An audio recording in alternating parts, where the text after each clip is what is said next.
Atenção, porque vai começar a aula de História. E aí, amigos, meus alunos, estamos aqui para mais uma aula de História no canal, é isso? Aula de número 12.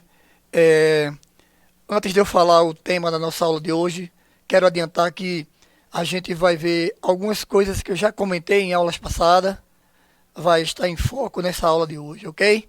Então, pessoal, vocês que estão aí me assistindo do sofazinho, do sofá de vocês, na sala, no quarto, prepara o material de vocês aí para a nossa aula de hoje. Bem, sem mais delongas, vamos lá. O segundo reinado, né, é o tema da nossa aula de hoje.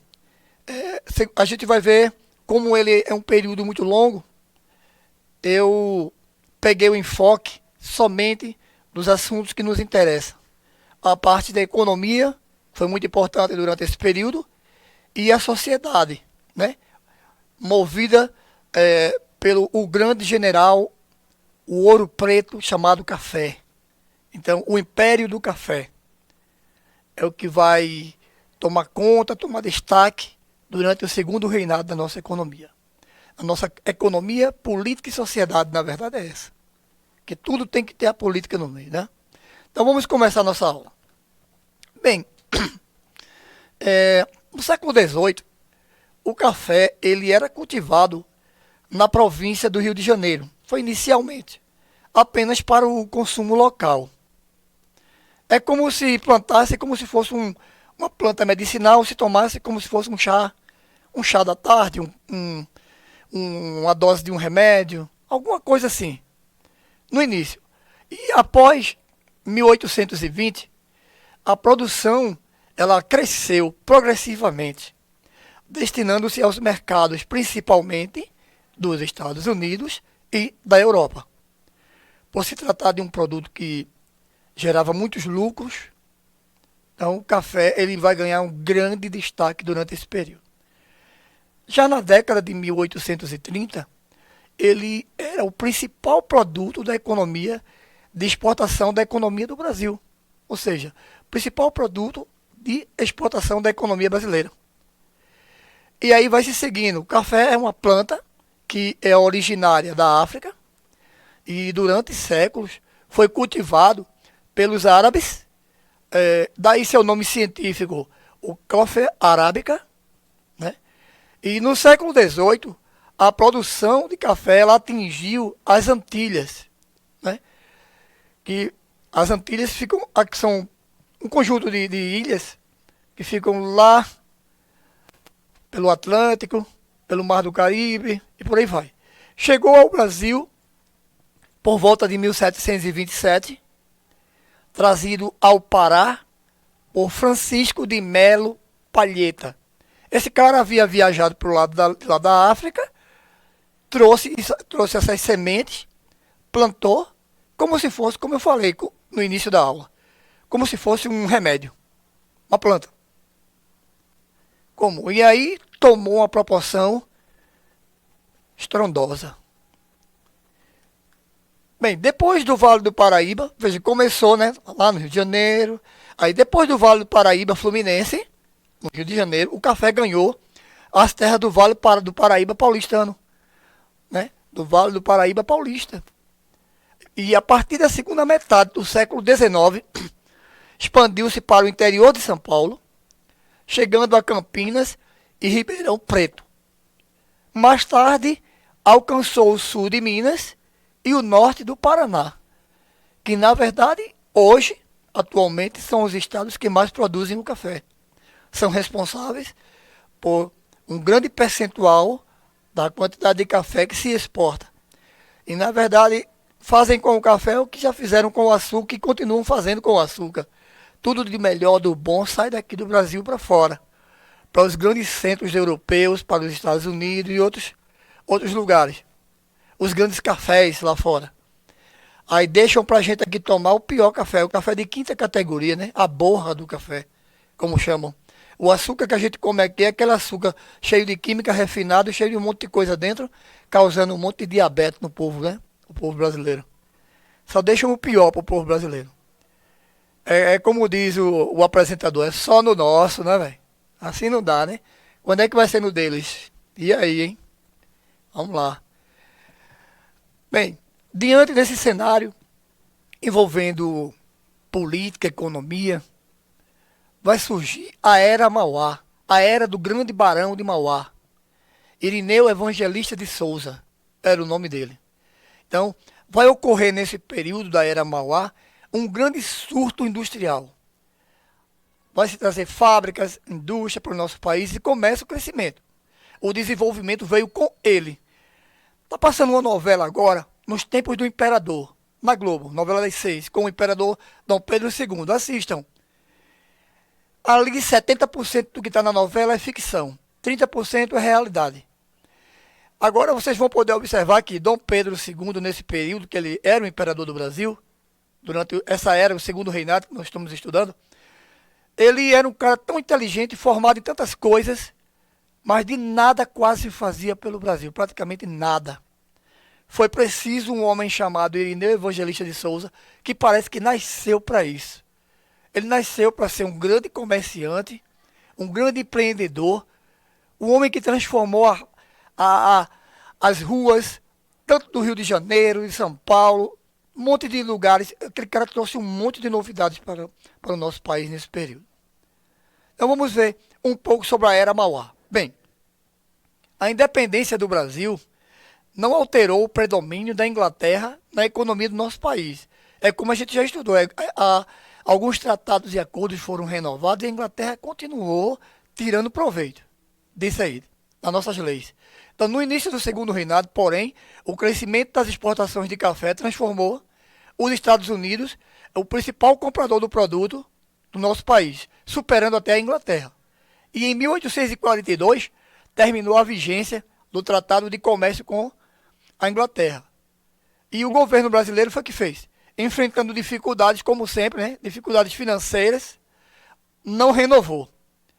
Ao contrário, para aumentar a arrecadação pública, o governo decretou em 1844 a chamada tarifa Alves Branco, decretada pelo ministro da Fazenda, Alves Branco. E vamos ver o que foi que essa tarifa, o que é que ela dizia. Essa medida, ela elevou para 60% a taxa sobre os artigos importados, o que estimulou o desenvolvimento da produção interna. Um produto que vinha de fora para entrar no Brasil tinha que pagar 60%. Isso só para estimular a nossa produção interna e a gente não ter que estar comprando muito de fora. Essa era a realidade.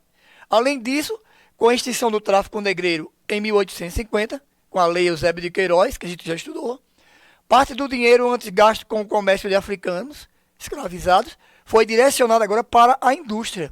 É aí, nesse momento, que vai entrar em cena o Barão de Mauá. Olha só, foi nesse contexto que se destacou a figura do Barão de Mauá, Irineu Evangelista de Souza, um dos maiores empresários brasileiros do Império. Além de possuir um estaleiro e diversas indústrias, ele investiu em casa de comércio, a MacGregor e companhia, a Casa Mauá e companhia, em financeiras como o Banco Mauá e em empresas de energia, companhias de gás do Rio de Janeiro e de transportes, companhia de bondes do Jardim Botânico, companhia de navegações a vapor do Rio Amazonas. Ele mandou construir estradas de ferro, a Estrada de Ferro Mauá, companhias de rebocadores de navio a vapor, lá no Rio Grande do Sul. O cara foi um grande empreendedor. Ele nasceu para isso. Para vocês terem uma ideia, ele com 15 anos já comprava títulos públicos, né? Comprava esses títulos públicos e investia já nos títulos públicos. Começou como um garoto de recado, numa como chama, uma bodegazinha, uma barracazinha. Naquela época era um barracãozinho. Começou como isso e foi crescendo, crescendo. Ele nasceu com esse espírito empreendedor. Chegou um tempo que Barão de Mauá perdeu tudo que ele tinha conquistado e em menos de 10 anos ele reconquistou tudo novamente. Para você ver como o cara tinha. Nasceu para isso. O espírito empreendedor. Vamos abordar agora o tráfico negreiro. Vamos lá. O fim do tráfico negreiro. Desde o início do século XIX, os ingleses que haviam liderado o comércio de africanos escravizados lá no século anterior, século XVIII, extinguiram o tráfico negreiro e começaram a pressionar os países escravistas. No caso, no Brasil. Essas pressões já eram presentes desde 1822, desde antes mesmo da própria proclamação da independência. Já havia a pressão. E em troca do reconhecimento da independência pelo governo inglês, Dom Pedro I comprometeu-se a abolir o tráfico, mas mediante alguns acordos, né, que fizeram com a Inglaterra, e a Inglaterra se deu de bem, até se deu de bem. Aí essa figura aí, vocês podem observar, uma figura na senzala, os negros tudo sentados aí, deitados, né, alguns feitores capatazes aí olhando. Bem, as dificuldades diplomáticas entre Brasil e Inglaterra agravaram-se quando o governo brasileiro estabeleceu a tarifa Alves Branco em 1844, aumentando os impostos sobre as importações. E a resposta inglesa foi o decreto da Bill of Birden, lá em 1845, né, uma lei que autorizava a marinha inglesa a prender qualquer navio negreiro que cruzasse o Atlântico, não importando a sua nacionalidade, e a julgar os traficantes segundo as leis inglesas. Ele não ia ser mandado para ser julgado no país dele, não. O traficante ia ser levado para ser julgado na Inglaterra. Diante de tamanha pressão, o parlamento brasileiro votou a favor da abolição do tráfico, em 1850, com a lei Eusébio de Queiroz, que já estudamos.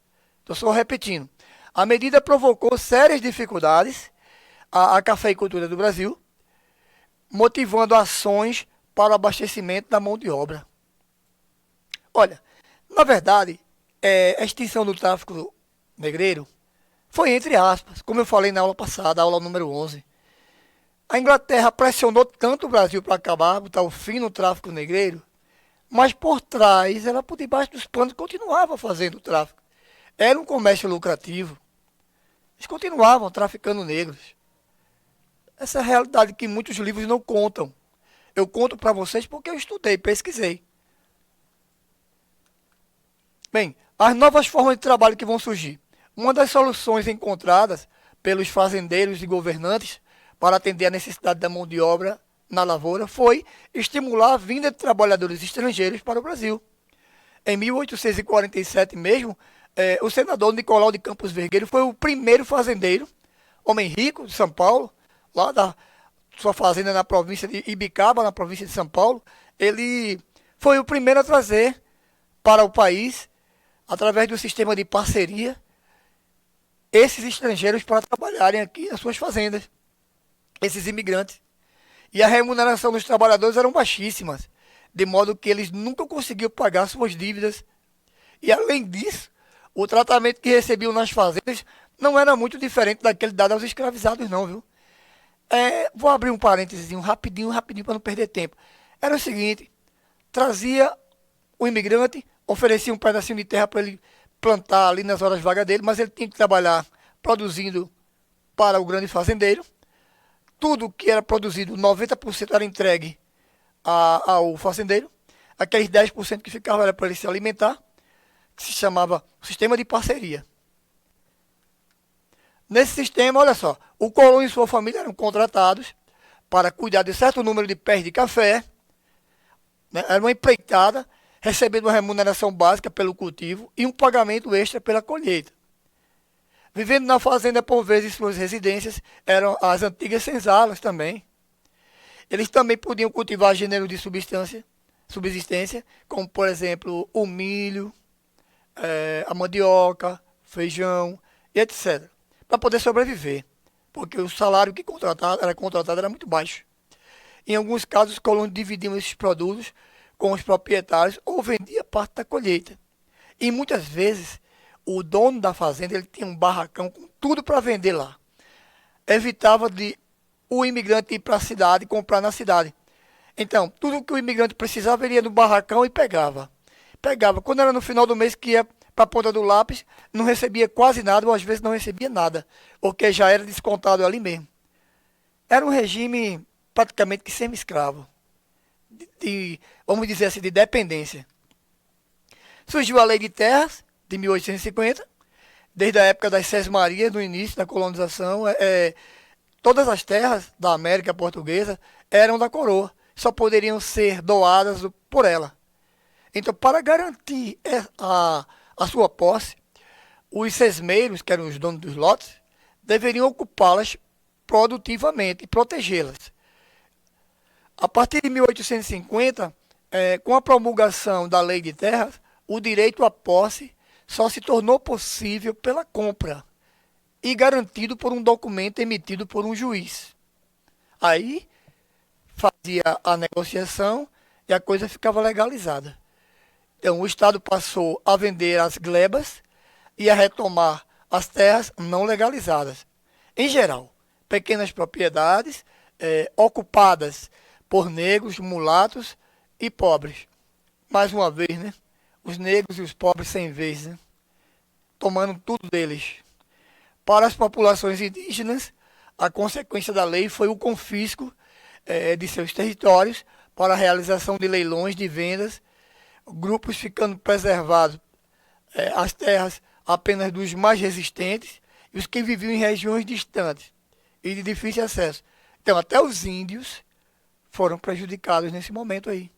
Muitas tribos perderam suas terras, seus lotes, suas regiões. Outros que moravam mais distante, não. Difícil acesso, o governo português não quis e tomar a terra desse povo aí. Outros resistiram, eram índios que resistiam às lutas, não deixavam o homem branco ir tomar a terra dele. Mas aqueles que não tinham resistência, o homem branco ia lá e se apropriava de tudo para fazer leilões das terras dos índios. Confiscar.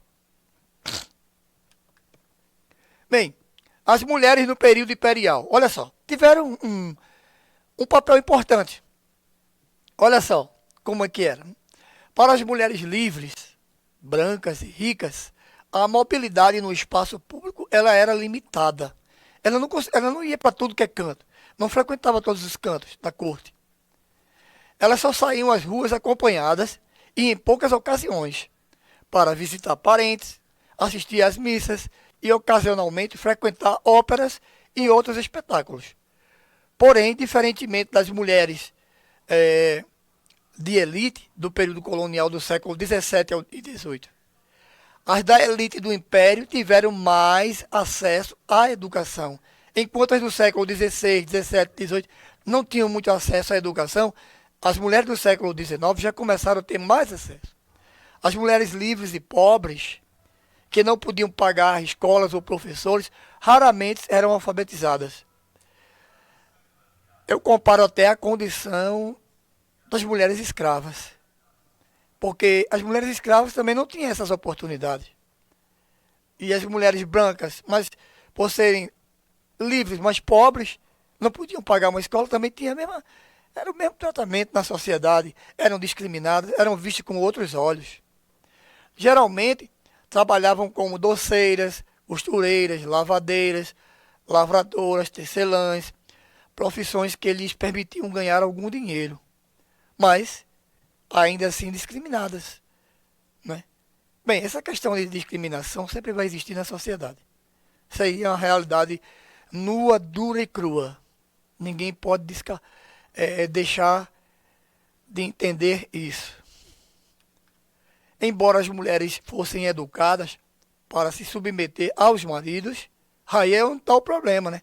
Tinham que ser submetidas e submissas aos seus maridos, né? Aí, embora as mulheres fossem educadas para isso, umas se submetiam, mas tinha aquelas, muitas não. Elas foram educadas, algumas foram educadas para se submeter aos seus maridos. Muitas chefiavam seus lares durante o século XIX. Na província de São Paulo, quando o marido estava ausente, eram elas que eram chefes da casa. Era o pai e a mãe ao mesmo tempo. Assumiam o papel. E na província de São Paulo, no ano de 1872, cerca de 40% dos domicílios eram comandados por mulheres solteiras, viúvas ou casadas, com maridos ausentes por longos períodos. Muitos estavam viajando, outros estavam desaparecidos. E no outro extremo dessa sociedade estavam as mulheres escravizadas. Nas fazendas, elas podiam ser mucamas, amas de leite, cozinheiras, engomadeiras, lavadeiras, etc. Coisas que as mulheres brancas não queriam fazer e ser, deixavam para as negras escravas. Ou trabalhar na roça. Nas cidades vendiam quitutes, frutas, bebidas e outros produtos. Né? Essas eram aquelas que já estavam livres.